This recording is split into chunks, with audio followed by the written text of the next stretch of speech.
My fiancée secretly reconnected with her college ex while I worked 60-hour weeks saving for our honeymoon. So I ended it all, and she came begging back. I'm a 29-year-old male paramedic, and I've been with my fiancée Erica, a 27-year-old elementary school teacher, for 3 years. We were supposed to get married next spring. I own our house, and she moved in about a year ago. That's when things started to get weird. Around February, Erica began acting differently. She spent more time on her phone and wouldn't let me see who she was texting. She started going to bed earlier and became overall distant. When I asked what was wrong, she blamed work stress or wedding planning stress. The phone thing really bothered me. We had always been open about our phones. If hers rang while she was in the shower, I would answer it, normal couple stuff. Suddenly, she became overly protective, keeping her phone face down on the table, taking it with her to the bathroom, and never leaving it charging where I could see it. I tried talking to her about it, but she insisted everything was fine and said I was being paranoid, so I backed off. To distract myself, I started working extra shifts to save money for our honeymoon. We had talked about going to Hawaii since she had never been and always wanted to see the islands. I figured maybe I was just being paranoid, so I worked extra shifts, putting in 60-plus-hour weeks sometimes, which meant less time at home and less time to notice her strange behavior in the last few weeks before everything exploded. She seemed like a different person. Although she was still going through the motions of being my fiancée and still talked about the wedding and our future, it felt fake, like she was acting out a role instead of being genuinely excited about marrying me. I remained in denial, making excuses and thinking that maybe once we got through the wedding planning stress, things would go back to normal. I thought she might just be one of those people who gets overwhelmed by big events and shuts down emotionally. I was so wrong. Last month, we were supposed to go to dinner at this Italian place she picked out. It was nothing special, just a Tuesday night date, but I was looking forward to spending some quality time together since we had barely seen each other all week. She had been acting weird all day, though. I got home around 5 in the evening, and she was already dressed, sitting on the couch, just staring at her phone. When I said hi, she barely looked up. I asked if she was ready to go, and she replied, "Sure," in a flat voice, as if she were doing me a favor. We got to the restaurant, and the hostess sat us at a nice table by the window. Finally, I asked what was wrong for probably the third time. She put her phone down and looked at me with an expression I had never seen before, nervous but also excited. "I need to tell you something," she said. "Calvin reached out to me." Calvin was her college ex-boyfriend, and my stomach immediately dropped. She told me he had found her on Instagram a few weeks ago and said he had been thinking about her, that he made a mistake when they broke up. They had been talking, really talking about everything, and how they never should have broken up. I asked if she had been texting her ex for weeks without telling me. She said it wasn't like that at first. It was just catching up. But then old feelings came back. What they had was different, intense, and passionate. Then she dropped the bomb. "You know what, Chandler? Calvin used to make me feel like I was drowning in the best way possible. With you, I feel like I'm floating in a kiddie pool, safe, shallow, and boring as hell. I keep wondering if this is really what love is supposed to feel like, or if I'm just settling because you're convenient. Maybe Calvin is better for me." There it was. She just called our 3-year relationship boring. She called me convenient and said her ex was better for her, all in a restaurant. I sat there for probably 30 seconds just staring at her. She looked nervous now, like she was starting to realize what she had just said, but she didn't take it back. "All right," I said finally. "Well, now there's nothing stopping you." Her face went white. I told her she had just said her ex was better for her, so she should go be with him, but not while living in my house. She tried to backtrack, but I was done. I dropped $40 on the table and told her I was going home, expecting her to be packing when I got there. The drive home was a blur. It was surreal. After 3 years together and being engaged for 6 months, she basically told me I was her consolation prize. Some jackass who dumped her in college was a better option than the guy who bought her a house and was about to marry her. I kept replaying what she said. Drowning in the best way possible versus floating in a kiddie pool. Safe, shallow, and boring. Convenient. Those words were going to stick in my head for a long time. When I got home, she was on the couch crying, but I was done with her tears. I told her to start packing her stuff. She tried to argue, but I went to the kitchen and canceled our joint checking account on my phone while she was talking. I called my bank too, to make sure she couldn't access anything else. It took her about 2 hours to pack. I didn't help. I just sat at the kitchen table and let her figure it out. When she was done, she stood by the door with her suitcases, looking at me like she expected me to change my mind. She asked if I wanted the engagement ring back and set it on the coffee table when I said yes. Before leaving, she said it was crazy to throw away 3 years over one conversation. I replied, "You're the one who threw it away. I'm just cleaning up the mess." And that was it. She left, and I was suddenly single again after 3 years, sitting in my house that was way too quiet, staring at an engagement ring on my coffee table, wondering what just happened. By the next morning, the phone calls started. First my mom, then my sister Sasha, and finally my dad. Word travels fast when you're supposed to get married in 2 months and suddenly your fiancé moves out. I kept it simple with all of them. I told them Erica decided she wanted to be with someone else, and I wasn't going to compete for my own fiancé. My parents were angry on my behalf. My mom wanted to know if there was another man involved. When I told her about Calvin, she went off about how Erica was throwing away a good thing for a fantasy. My dad was more practical, asking if I needed help with any of the wedding vendors or canceling stuff. Sasha just called Erica an idiot, which honestly made me feel better. The hardest call was from Erica's parents. Her mom called me crying, begging me to work things out with her daughter. She kept saying that Erica was just confused and scared about getting married, that it was normal to have doubts. I tried to explain that this wasn't about wedding jitters, but she wouldn't listen. Her dad left me a voicemail saying I was giving up too easily and that relationships take work. I didn't call either of them back. What was I supposed to say? That their daughter told me I was boring and convenient compared to her ex? That she had been emotionally cheating for weeks? They wouldn't want to hear that anyway. Our mutual friends were the tricky part. Within a few days, people started reaching out, asking what happened. I decided early on that I wasn't going to trash talk Erica, but I also wasn't going to lie to protect her feelings. When people asked, I just said, "Ask Erica about Calvin," and left it at that. That simple phrase told them everything they needed to know. Most people aren't stupid. They could figure out what happened from there. Honestly, I wanted her to have to explain herself. I wanted her to tell our friends why she threw away our relationship for her college ex. Word spread fast. Our friend group isn't huge, maybe 15 people total, and within a week pretty much everyone knew the basic story. The reactions were mixed, but mostly in my favor. The guys were all on my side. They understood why I couldn't stay with someone who basically called me her backup plan. Some of the women thought I was being too harsh and that I should have tried counseling or given her time to figure out her feelings. But screw that noise. I'm not going to counseling to convince someone to choose me over their ex. I'm not going to sit around while my fiancé figures out her feelings about whether she wants to be with me or some other dude. That's not how this works. The worst part was dealing with all the wedding stuff. We had already put deposits down on everything: venue, catering, photographer, DJ, flowers. Some vendors were understanding when I explained the situation. The photographer was cool about it, saying she had been doing weddings for 20 years and had seen it all before. She only charged me a small cancellation fee. Others were less sympathetic. The venue kept our entire deposit, saying it was too late to rebook for our date. The caterer tried to charge us for extra food we never asked for, even though I had already placed the full order for the wedding. All told, I ended up losing about $8,000 in deposits and cancellation fees. $8,000 just to find out that my fiancé thought I was boring. But here's the thing. I didn't ask Erica to help with any of the financial hit. I could have taken her to small claims court for half the costs, but I wanted a clean break. Losing that money sucked, but it was worth it to not have to deal with her anymore.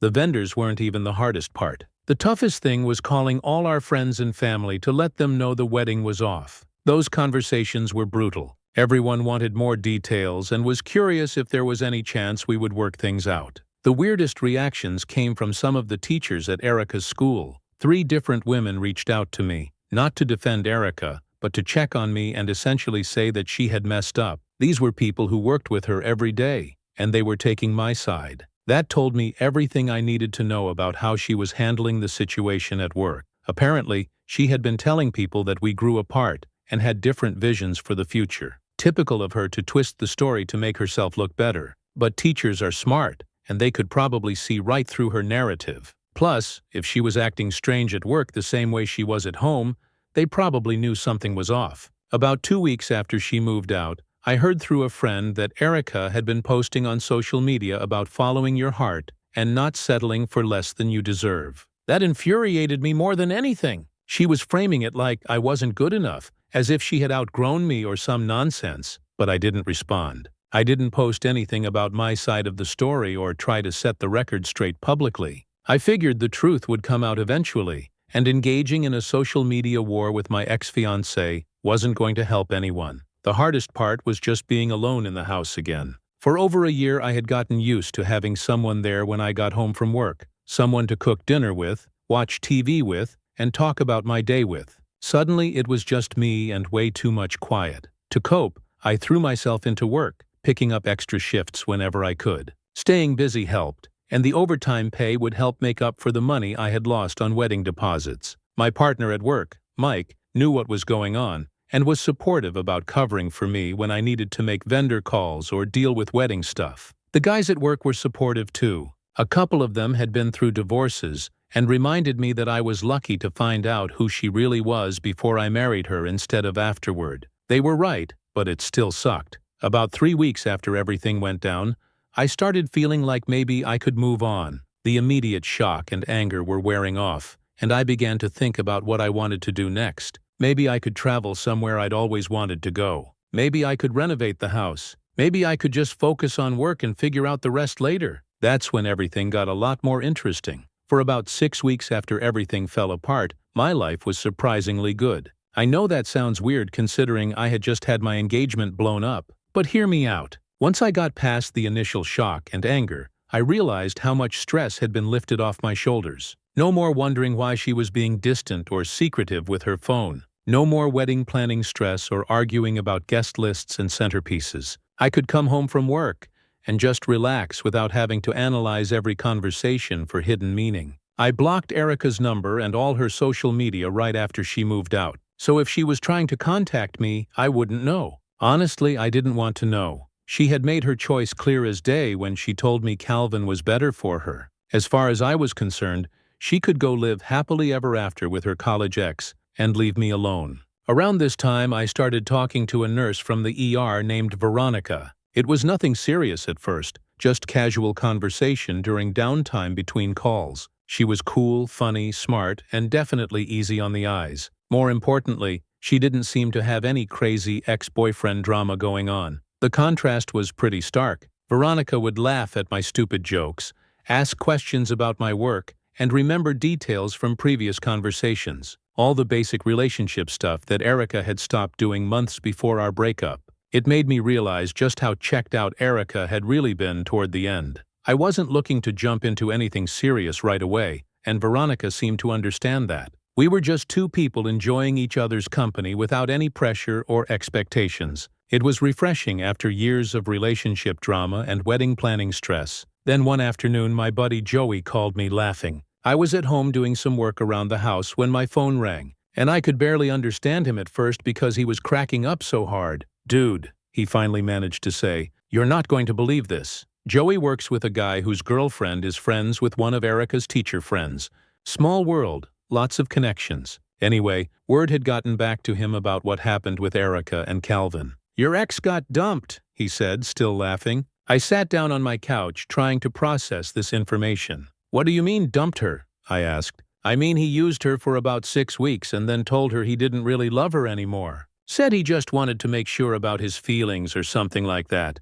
The irony was incredible. After all that talk about their epic love story and how passionate their connection was, Calvin had basically used her for a hookup and tossed her aside again, just like he did in college. According to Joey's source, Calvin had been pretty upfront about it, telling Erica that being with her again made him realize they had both changed too much since college, and that what they had was probably just nostalgia without a future. Basically, everything she should have figured out before blowing up her engagement. "Get this," Joey continued. "Apparently she's been calling him non-stop, trying to get him to change his mind. Dude had to block her number." I felt a weird mix of emotions hearing this. Part of me felt vindicated. I had been right about Calvin being a piece of work who would hurt her again. Part of me wanted to laugh at the irony of her getting a taste of her own medicine, but mostly I felt relieved that I had dodged this bullet. In the next few days, I heard more details through the grapevine. Apparently, Erica had been posting on social media about learning to love yourself and knowing your worth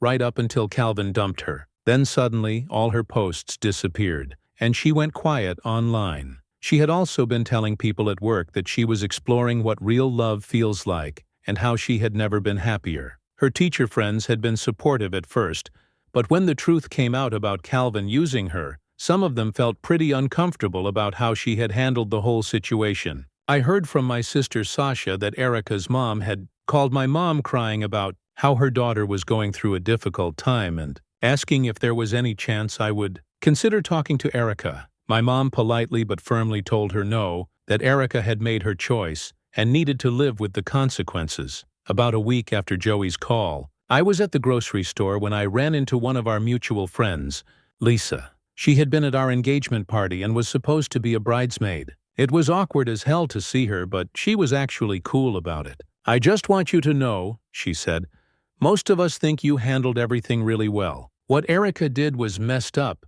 and you had every right to walk away." That felt good to hear. Sometimes when you're in the middle of drama, you start questioning whether you overreacted or made the wrong choice. Hearing from someone who knew both of us that I had done the right thing was reassuring. Lisa also confirmed what I had been hearing about Calvin. She really thought he was going to leave his whole life behind to be with her. She said they were talking about moving in together and everything. It was delusional. Apparently, Calvin lived about 3 hours away and had his own life, job, and probably other women he was seeing. The idea that he was going to uproot everything for a woman he had already dumped once was pretty ridiculous when you thought about it. But that's what happens when you build a fantasy in your head based on nostalgia and emotional cheating. You convince yourself that your ex was this perfect person who got away when in reality they're just another flawed human being who already showed you once that they didn't want to be with you. A few days later, Erica started trying to contact me. She called from different numbers since I had blocked her original one.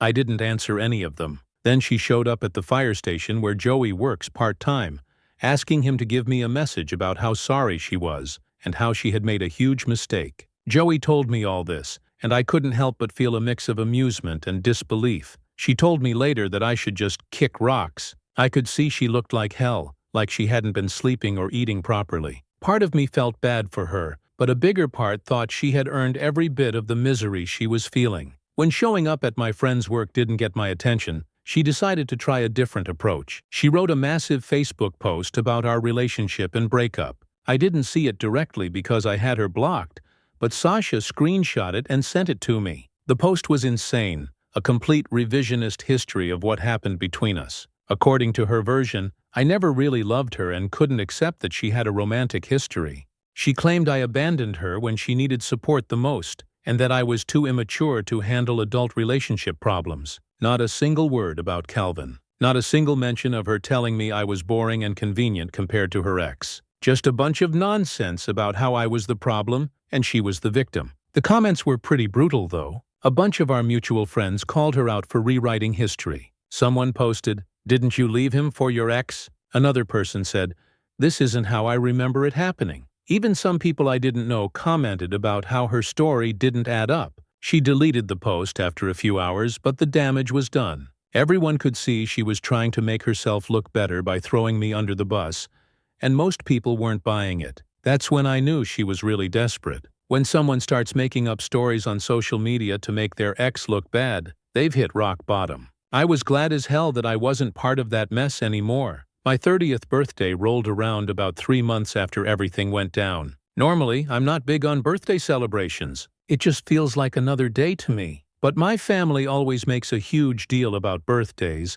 especially milestone ones, and they weren't about to let me skip it just because I had recently become single again. I had been seeing more of Veronica over the past month. When I mentioned my birthday party, she seemed excited to meet my family, which was a good sign. The day of the party, I woke up actually feeling pretty good. I was 30 years old, owned my own house, had a solid job, good friends, and was seeing someone who didn't think I was boring or convenient. Not a bad place to be, all things considered. A hell of a lot better than where I had thought I would be a few months and earlier when I was stressed about wedding planning and dealing with Erica's weird moods. Veronica showed up around 3 times. with this amazing chocolate cake she had made herself. She remembered me mentioning once that I hated the artificial taste of most store-bought frosting, so she made the whole thing from scratch. Little gestures like that meant more to me than she probably realized. My mom loved her immediately. They spent about 20 minutes talking about the cake recipe and cooking in general. My dad was grilling burgers and invited Veronica to try his secret sauce, which he never shares with anyone. Sasha pulled me aside and whispered that she approved, which was huge because Sasha has never liked any of my girlfriends. The contrast with how Erica used to act at family events was pretty stark. Erica always seemed like she was doing me a favor by showing up. Like spending time with my family was some kind of chore she had to endure. She would be polite but distant, checking her phone constantly, and later complaining about how long the events went, or how my dad told the same stories over and over. Veronica actually seemed to be having fun. She was asking my mom about embarrassing childhood stories, laughing at my dad's terrible jokes, playing cornhole with Tom, and holding her own. She fit right in like she had been coming to family gatherings for years. Around 6 in the evening, we were all sitting around the fire pit my dad had built last summer. Good food, good company. A couple of the guys telling stories about the stupid calls we had been on at work. I was thinking this might be one of the better birthdays I had had in years. Definitely. Better than last year when Erica spent the whole time on her phone and barely acknowledged it was my birthday. That's when someone knocked on the front door. At first I figured it was maybe a neighbor complaining about the noise or asking us to move cars or something. We had been pretty loud, and it was a Saturday evening. But when I opened the door, there was Erica standing on my porch with a wrapped present, and this big fake smile as if nothing had ever happened between us. "Happy birthday, Chandler," she said. I just stared at her. She looked different. Thinner, like she hadn't been eating right. Dark circles under her eyes suggested she wasn't sleeping well. Her hair was shorter, as if she had cut it herself or gone to some cheap salon. She was trying to appear happy and confident, but I could see the desperation underneath. "What are you doing here, Erica?" I asked. "I brought you a gift. Can I come in for a minute?" The conversation behind me in the backyard had grown quieter. People were probably wondering who was at the door and if everything was okay. The last thing I wanted was to bring this drama into my birthday party with my family and Veronica there. "You can't just show up here uninvited,"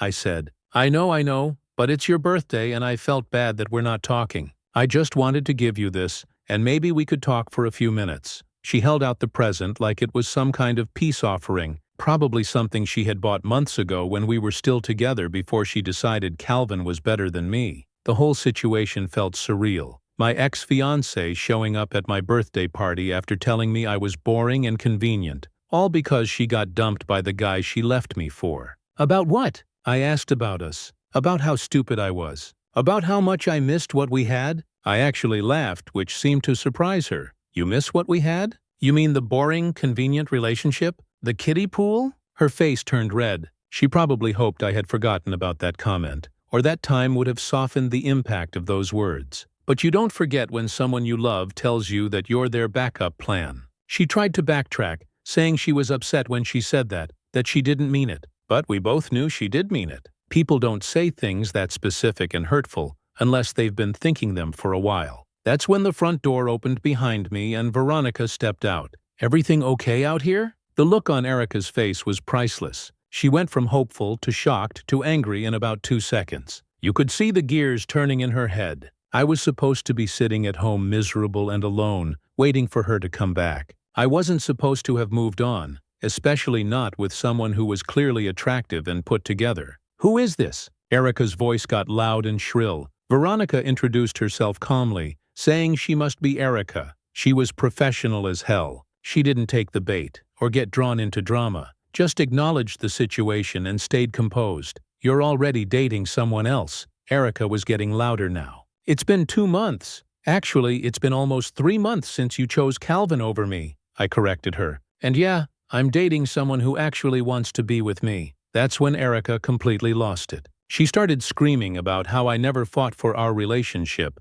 and how I replaced her like she meant nothing. Classic projection. She was the one who had thrown away our relationship for her ex, but somehow I was the bad guy for moving on with my life. Veronica just stood there looking uncomfortable but not backing down. She didn't try to defend herself or get into an argument with my ex. She just stayed calm and let Erica make an ass of herself on my front lawn. The yelling drew attention from the backyard. My dad came around the side of the house to see what was going on. He took one look at the situation and told Erica she needed to leave. When she refused and kept screaming, Sasha came out too and told her to get off our property before they called the cops. My family had never really liked Erica, but they had been polite for my sake. Now that we weren't together anymore, they didn't have to pretend. Sasha, in particular, had zero patience for this, and wasn't shy about saying so. Erica wasn't done, though. She was in full meltdown mode now, probably realizing that her grand gesture wasn't going according to plan. She had probably imagined showing up with a present, and me being so grateful that I would want her back and forget everything that happened. Instead, she was having a screaming match with my family while my new girlfriend watched from the sidelines. Not exactly the reunion she had been hoping for. Finally, she stormed off toward her car, but before getting in, she turned around one more time. "This is ridiculous, Chandler. Don't you think it would just be easier if we got back together? We have 3 years of history." I looked at her standing there, mascara running down her face, holding a birthday present for a relationship she had destroyed. 3 months ago, this woman had been my fiancée. Now she was a stranger having a breakdown on my lawn because I had the audacity to move on with my life. Easier for who? I called back because it seemed pretty easy for me right now. She got in her car and drove off, spinning her tires like a teenager having a tantrum. I went back inside to my party, where Veronica squeezed my hand and didn't ask any questions. My family was upset, but they got over it quickly. The rest of the night was actually really fun, as if Erica's visit had been some weird intermission that we all agreed to ignore. I never opened her present. I just threw it in the trash the next morning without even looking at what was inside. Whatever it was, I didn't want or need it. That chapter of my life was closed, and no amount of birthday gifts or dramatic gestures was going to reopen it. About a month after the birthday incident, I heard through the grapevine that Erica had moved back in with her parents. Apparently, she couldn't afford her own place on a teacher's salary without someone splitting the bills with her. The irony wasn't lost on me. She had thrown away a relationship with someone who owned his own house and had a stable career for a guy who used her for 6 weeks and then dumped her. I also heard she had taken a leave of absence from teaching. Whether that was voluntary or the school suggested it after her behavior became too erratic, I don't know. But it couldn't have been easy explaining to her coworkers why she was suddenly single and living with her parents again after being engaged just a few months earlier. Joey kept me updated on the gossip, probably more than I needed to know. Apparently, Erica had been trying to get back in touch with other guys from her past, not just Calvin. It was as if she was working through a list of exes, trying to find someone to take her back. It's pretty sad when you think about it, but that's what happens when you burn bridges for no good reason. The funniest part was hearing about how Calvin reacted when he found out about her birthday party visit. Apparently, someone had told him about her showing up at my house, and he was furious. He called her crazy and told mutual friends that he was glad he had gotten out when he did. The guy who had convinced her to leave me was now talking about her to anyone who would listen. That's the thing about guys like Calvin. They're great at talking women into bad decisions, but they disappear the moment things get complicated. He had filled her head with nonsense about their epic love story and how they were meant to be together, then bailed the second he got what he wanted. And now he was acting like she was the problem. Honestly, I stopped caring about the Erica drama pretty quickly. I had better things to focus on, like building something real with Veronica and advancing my career. The whole situation had taught me what I actually wanted in a relationship. Someone who chose me first, not someone who needed to be convinced that I was worth their time. Around the 6-month mark after our breakup, Veronica and I decided to move in together. She had been practically living at my place anyway, and it made financial sense for both of us. More importantly, it felt right. I wasn't nervous about the commitment or worried about her changing her mind. When you're with the right person, these decisions feel natural instead of forced. 2 months later, I ran into one of Erica's teacher friends at the grocery store. Lisa, the same one who told me I had handled everything well, mentioned that Erica was back to teaching but at a different school across town. Apparently, she needed a fresh start away from people who knew about the whole Calvin situation. Lisa also mentioned that Erica had been asking about me, wanting to know if I was still with that nurse and whether I seemed happy. The fact that she was still keeping tabs on my life through mutual acquaintances told me she probably wasn't doing as well as she wanted people to think. But that wasn't my problem anymore. I had moved on completely, built a new life with someone who actually wanted to be with me, and I wasn't interested in whatever ongoing drama Erica was dealing with. Some people learn from their mistakes and grow as human beings. Others keep making the same bad choices and wonder why their lives don't improve. The wedding dress she bought was probably still hanging in her parents' closet. Somewhere, an expensive reminder of the life she had thrown away for a fantasy. Meanwhile, I was building something real with someone who thought I was worth fighting for, instead of someone who saw me as a backup plan. A year after our breakup, Veronica and I got engaged. It was nothing huge or dramatic, just a quiet proposal during a weekend trip we had planned together. Erica finally broke her silence by sending me a long text from a number I didn't recognize, probably borrowed from someone else since I still had her blocked. The message was like a novel full of apologies, excuses, and begging for one more chance to explain. She said she had been going through therapy and realized she made the biggest mistake of her life, that Calvin had been a fantasy, and I was the real thing. She claimed she had spent the past year thinking about me every day and regretting everything that happened. She insisted she was ready to fight for us now and wanted to meet up to talk about getting back together. I didn't respond to the text. I didn't even acknowledge that I had received it. Erica had said everything she needed to say a year ago when she told me Calvin was better for her. Nothing had changed except that her backup plan had fallen through, and she was realizing that good guys don't wait around forever. Erica taught me what I don't want in a relationship. Veronica showed me what I do want, and that is worth so much more.